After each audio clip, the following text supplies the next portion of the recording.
Hi, Robert. Hey, Charles, how's it going? Pretty good. Pretty Glad good. to hear it. What's your website? EliminateYourBlock.com.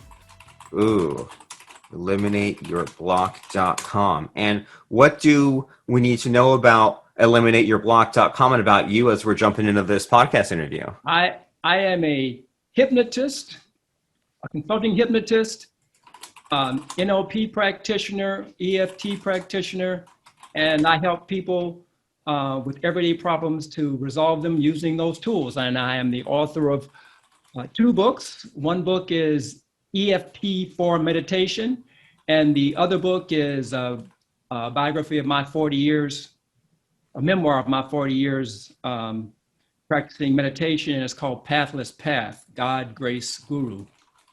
All right. Ready to jump in, see what happens? I'm ready. All right, here we go. Hey everyone, we are talking with Charles Crenshaw from eliminateyourblock.com. Charles is all about you and solving your everyday problems with hypnotism, with NLP, natural language processing, with EFT, emotional freedom technique, and we are going to be tackling your problems today and talking about how Charles can help you. Charles has two books out. He has EFT for Meditation and he has Pathless Path. Charles, glad to be talking to you. Nice to talk to you. And just to clarify, it's Neuro-Linguistic Programming. Oh no, what did I say? Natural.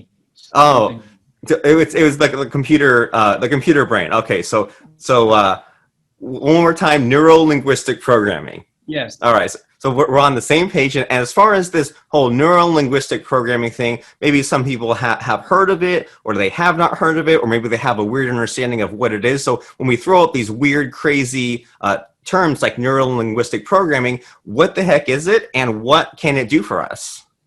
So it is something that was developed based on two guys. Actually, it reminds me of you and Kamishiro, two guys who modeled a famous hypnotist named Milton Erickson. He was a psychiatrist. They saw his tools and they refined them into a couple of techniques, methods. And so out of that developed this neuro-linguistic programming, to make a long story short. Fantastic. And so this kind of, I don't know if you'd call it like a spooky science or like a scientific thing, kind of like refined and repurposed. What are the advantages, benefits of it? What sorts of things does this do for people? Okay, so Milton Erickson was a hypnotist, and the process again has evolved out of hypnotism. How did Milton Erickson do this work to accomplish these goals of helping people to stop grinding their teeth or biting their nails?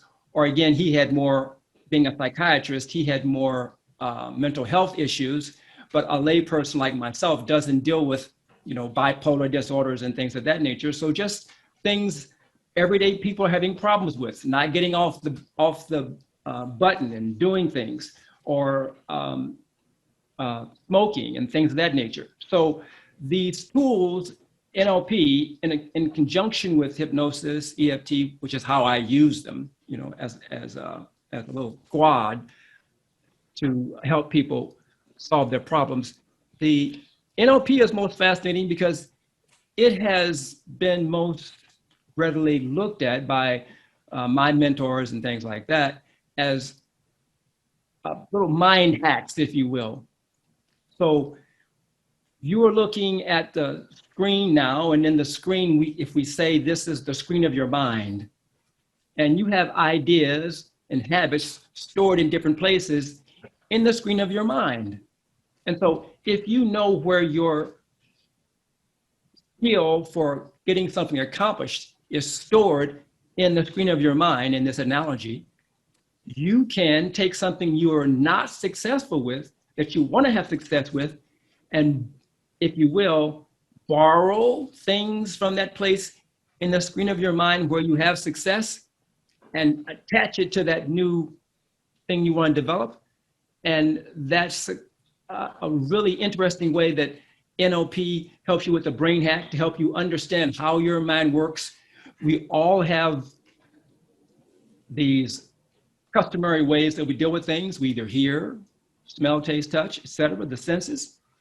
And so those things are involved if we know, for instance, a person who comes, a lady came and she wanted to lose weight, but it wasn't that she wanted a whole weight loss paradigm. She wanted to stop eating the cookies she was making when she walked into the house alone at home at night.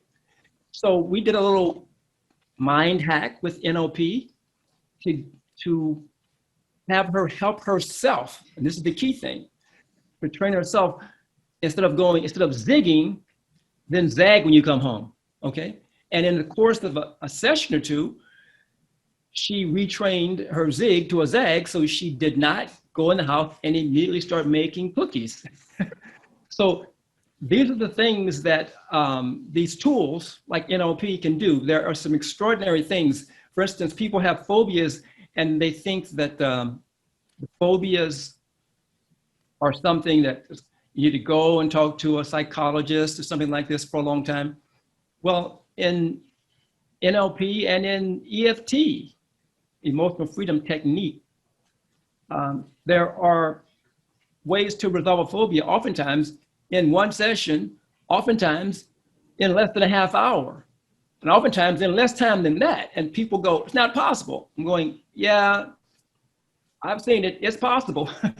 So these are the things that are important for us to know. And my particular take on this is I was trained in meditation. I'm also a meditation teacher. And people ask me, how do I connect these things? And the thing about learning about yourself, learning that you have the capacity for self-regulation, is something that we're not told. We have the capacity for self-regulation, and there are tools that we can use to help us along with that. So they all connect for me. And truth told, meditation is the basis, and these other things are tools to help you get through maybe blocks in your meditation, but all these things will help you to live a more abundant life, fearless life. Well, fantastic. And when you're explaining about the possibilities and the ways that this can work, what comes to mind is this is just like yet another approach, right? It's not magic. It's not an always fix that works every time. But I like how you said there of how it's about like you regulating yourself, that you don't necessarily need like a drug or years of therapy. There's yet another way of solving this problem that might be specific, that might be something that you're ready to change, that so far just hasn't been fixed, like baking and eating the cookies, something as specific as that, and needing to zag when you get home, or having these phobias. Maybe for some people out there, nothing else has worked or nothing else has stuck, or the other possibilities are a little bit unpleasant, and this is an avenue that people can pursue. And what comes to mind is even the way you were describing that is like using your imagination for the positive, not just the negative, because it's always so easy to think about the downside or worry or think about what could go wrong. But some of the things that you're mentioning, where you're saying you have this box over here and you have this box over there, and you can borrow from this and put it over there. That all sounds like a lot of fun. That sounds really, really interesting. And it seems like just a lot of things can be solved that maybe otherwise wouldn't be solved. Yeah, this is true. One of the things, my background in graduate school, holistic medicine. I'm not a physician, I'm a layperson, okay? But the idea here is that you brought up the point about people, the last resort. People will often use the holistic approach as a last resort versus going there first. You know, to understand, for instance, there was a client who came in and she was diagnosed by the medical establishment as having general anxiety disorder. Well, in my paradigm, that is absolutely and totally something that's her self-regulation skills can alter, and the diagnosis means nothing. Now, it's not that simple for everyone because, again, we're not discounting the fact that some people really need the intervention of the medical establishment and drugs and things like this. But the average person, and this lady I deem as an average person, they're diagnosed with things that they have the capacity to alter. And my direct example of this is I had the opportunity of working in India in the foothills of the Himalayas at a charitable hospital. And the physicians would send to me people with hypertension. Now, the standard rule is hypertension is something, well, we're sorry you have this, you have to take this drug. And most of the time it's stress related. And some of the simple tools that we teach can resolve it. Case in point is a little lady coming from a village. She didn't speak English. My Hindi is virtually nil. I can be nice, I can be polite, okay? She came through an interpreter. She came for 3 sessions. At the end of the 3rd session, weeks apart, at the end of the 3rd session, the doctor said, you no longer have hypertension. Whatever he taught you how to do, keep doing that. You will never have to come back here for this.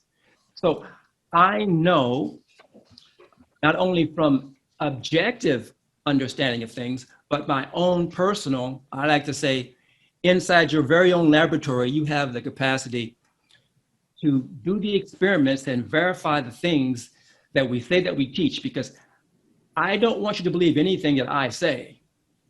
Everything you can verify in your own laboratory. And so this idea that we are dependent upon something outside ourselves all the time is not true. And that's one of the things that I am very, very adamant about, as you can tell. So we need to know this, and we need to help ourselves. And then when we need external intervention, oftentimes it's considerably less intervention, as I've seen working in holistic clinics and things of this nature under the guidance of physicians. So these things are important. This self-regulatory skills are very, very important. And hypnosis and EFT are things that can help you to begin to access that if you don't even have any idea. And actually, here, I can do this with you, and so you can directly experience what I'm talking about. I want you to kind of follow along with me. I don't know if I know you know what EFT is because you just came right up with emotional freedom techniques, but I don't know if you know one significant aspect of this, which I can demonstrate to you as an example pretty quick. The only thing I know about EFT is someone described it to me as like you put your hands on your face and you try different things, and maybe if you put your hands here, you'll feel better, but not here, and then repeat that. So that's literally all I know about, is something to do with your hands touching your face. Okay, so your hands are on your face sometimes, but not totally. So let's do this. It'll take a minute and a half, 2 minutes, okay? So just follow along with me, okay? Hold a hand up, doesn't matter which hand, and tap on the outside of it like this. Yep, just like that. Now, let's pause. I want you to note inside your body how you feel right now. If there's any tightness, you've been talking for a while, how your breath is, stuff like this, okay? And then tap here. Okay, we're going to do this. And we're going to note how you feel afterwards. Go to the very top of your head. Very top of your head. Very top. Tap. Okay? The end of the hair of the eyebrow. The end of the hair of the eyebrow. You have 2 of them, so you can do one or both. Tap. Okay? And then the corners of the eye, right on the bone here, the corners of the eye. So halfway between the corners of the eye, on the bony ridge underneath the eye, on the bony ridge underneath the eye, right underneath the eye. There, yes, underneath the eye.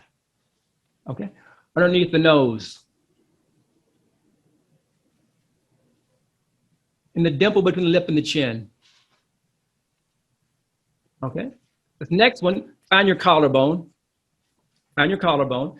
Come down to where you find the little knot. No, come down to where you find the little knot in the collarbone right there. The little knot. When you get to the end of it, you find it? I think so. Okay, so if you found the knot, then go down to soft tissue. Move your hand down to soft tissue. Right there, tap. That's the general area. I spend too much time getting too precise.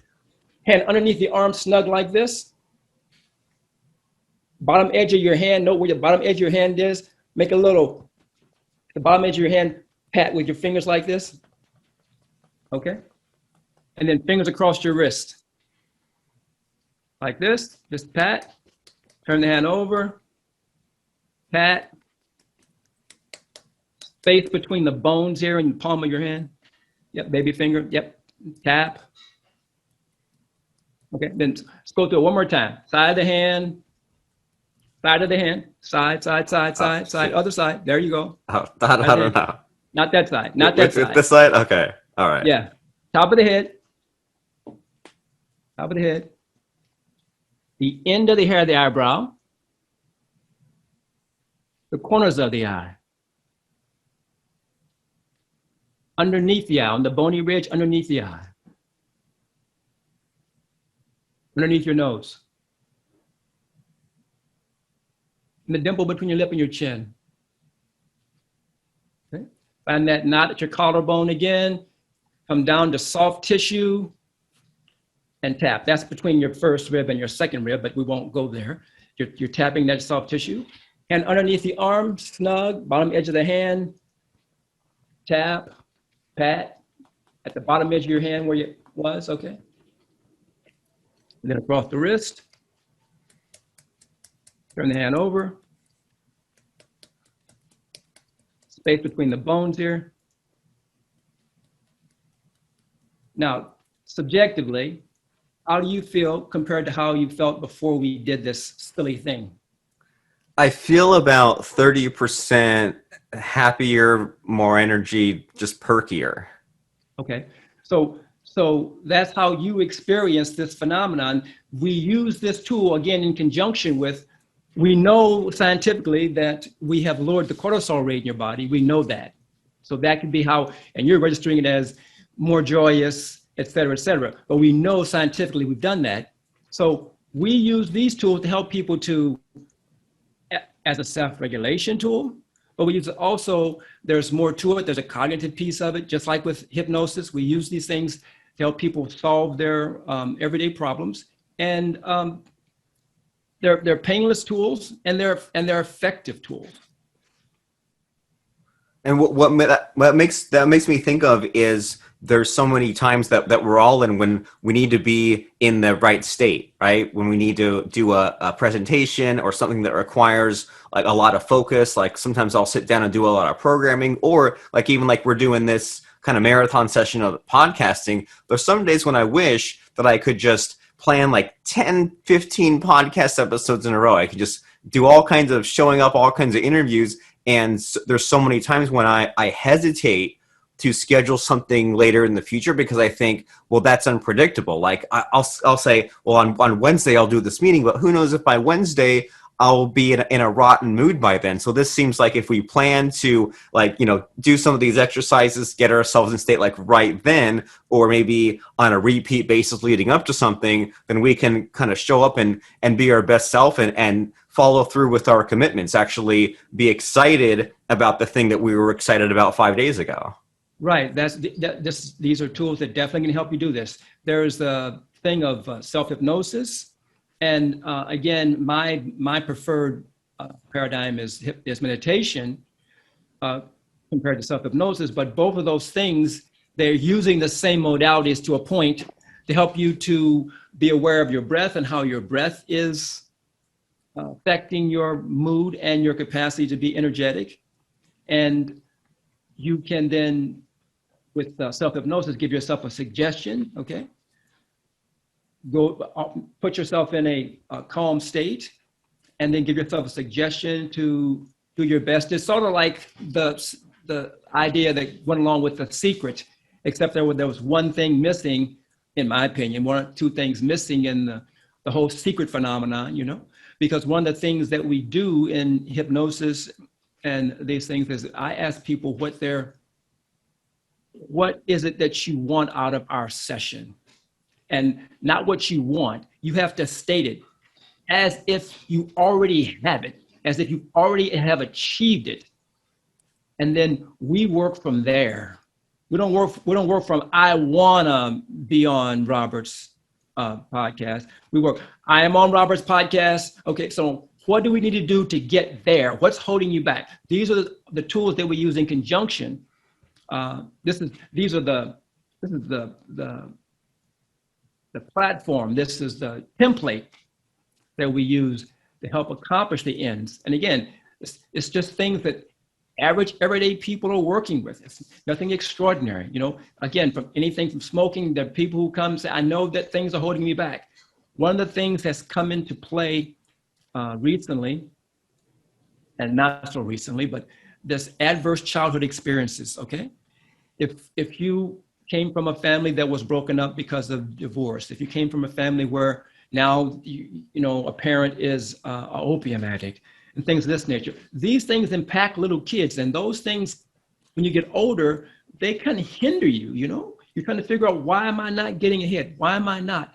And these tools of meditation as the groundwork for me, hypnosis, NLP, EFT, those things are things that can help you make the change in your life that makes a difference, so you can move forward, you know? That's the important thing for me. My thing isn't helping people, and helping people to help themselves, because it's the old story, you know, give a person a fish or help them to fish. So there you go. Right. And who else can you really count on, right? So someone else is not going to solve your problems for you. No one else knows you better than you know yourself. So you might as well be aware of these tools that are out there. And I like the way you put it a few minutes ago of just experiment, right? Like you don't have to necessarily be completely sold on this idea right away. Just try it and see how you like the results. And if you didn't like it, don't continue using it. If you do like it, then this can be a useful tool that you use again and again. So, you know, that's a good point, because one of the things I tell people when they ask me, what about this hypnosis thing? I said, what we're teaching you is to use your imagination, your ability to concentrate, and your innate intelligence to tap into your own resources to help you accomplish your goal. You're not accomplishing anything for me, and I don't want to be somebody you're always coming to. Here are the tools, okay? And we'll help you access them and teach you how to access them on your own continually, if that is your interest. Oftentimes I have people who come for, you know, smoking cessation, and they just, yeah, I'm done, that's it. And so, fine, okay? But and interestingly enough, in this time of COVID, I've done sessions online, which is most fascinating, having hypnosis, these interventions with people as far away as India and, you know, California, wherever it is. So it's most fascinating to me how these are extraordinary tools, and, you know, in these extraordinary times. And you did it with me over Zoom, right? Just now, we Yeah. demonstrated it live. And so we've mentioned a lot of these tools. There's NLP, there's EFT, and then as we're kind of getting near the tail end of our conversation, we mentioned a few times self-hypnosis. I want to make sure that, like, I even understand what that is, because I've heard about, or I've used, like, you know, there's like meditation and there's like mindfulness and things like that. And there's, you know, like listening to a hypnosis induction audio off of YouTube, but like self-hypnosis, I'm not exactly sure what exactly that means. So in these last few minutes, can you kind of explain to us what self-hypnosis is? Okay, so I want to say that meditation is one of the places that self-hypnosis evolved from, okay? So only difference between self-hypnosis and meditation is that you're going to take yourself to a similar place. If we think about brain waves, you're going to take yourself to a certain set of brain waves, and they normally equate that, generally speaking, with theta, okay? You're going to take yourself by means of self-hypnosis to the same brain waves where meditation happens, so this place, and you're going to give yourself affirmation or suggestion, okay? That's its difference between self-hypnosis and meditation. Meditation has a much deeper influence and impact than a self-hypnosis skill. But that self-hypnosis skill can help you to accomplish a lot of things, okay? So it's easy to do. It's just requiring you, mostly, you will note how you felt before you did the little tapping thing, how you felt afterwards. You felt calm. you actually went to, if we tapped maybe a little longer and we weren't in this situation where you need to be on, you would have gone into a slight trance. You'd have gone into a space where it actually might have set up that theta scenario where you could then say, okay, I am fully revived and ready to take care of the next 5 interviews for my podcast. And then you have a cue, pre and post a cue to lock it in, and that's self-hypnosis. And that's amazing, because there's so many times when I try the hypnosis thing, it's vague and it frustrates me sometimes. And sometimes I wish there was like a custom thing specifically for jumping into the podcast interviews. It seems like that's what this is, right? If we can create our own like custom cue, we can get really specific. Yeah. And then for you, just, if you tapped in between those things, just the thing you just did to calm your nervous system down, because there's more to it. That was a little brief thing. Again, we write about it in our book, EFT for Meditation, about the whole aspect of yoga science, but that's a whole other thing because it relates to meditation. And these hypnosis and things are things that have been gleaned from what the ancients knew about the mind, etc. So it's most fascinating to me. And I enjoy it because it's fascinating, and it's fascinating to me to help people to tap into themselves, and they really kind of, really, I can do this. Wow, yeah. And it's fascinating how like you mentioned, sometimes there's a one-off problem to be solved, like smoking, or there's a lifelong problem to be solved, and there's the aspect of at first they might need your help, but then it's like they can pick it up, and it's just like now you taught them how to fish. Now they can go and catch the fish and solve these problems at any time. And so if people's curiosity is piqued like how mine is now, and people want to know about this book that we're mentioning and your website and how people can contact you, what are the next steps here? Where should people go after listening to a conversation today?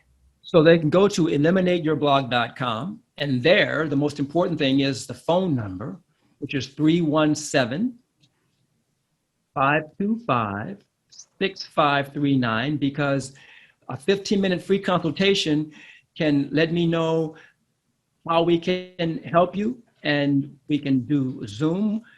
And again, all over the world, I'm stationed in the Midwest, but all over the world, we can do these things and help you just almost immediately, right away. And my books are on Amazon. EFT for Meditation and Pathless Path, God Grace Guru. They're both on Amazon and available for purchase. So eliminateyourblog.com and 317-525-6539, and see how to learn these skills. For me to help you learn these skills, you can help yourself. An exciting new adventure some people are about to embark on by going to eliminateyourblog.com, and then rewind a little bit and catch that phone number, give Charles a call, and check out what's on his website, check out his book. This is something where you can just dabble a little bit and see where it gets you, and if it gets you more and more, there's a whole rabbit hole of many different exciting possibilities. Any final last sentence, last word as we shut this down here, Charles? The last word would be that you do have the capacity to help yourself, and you are the architect of your own destiny.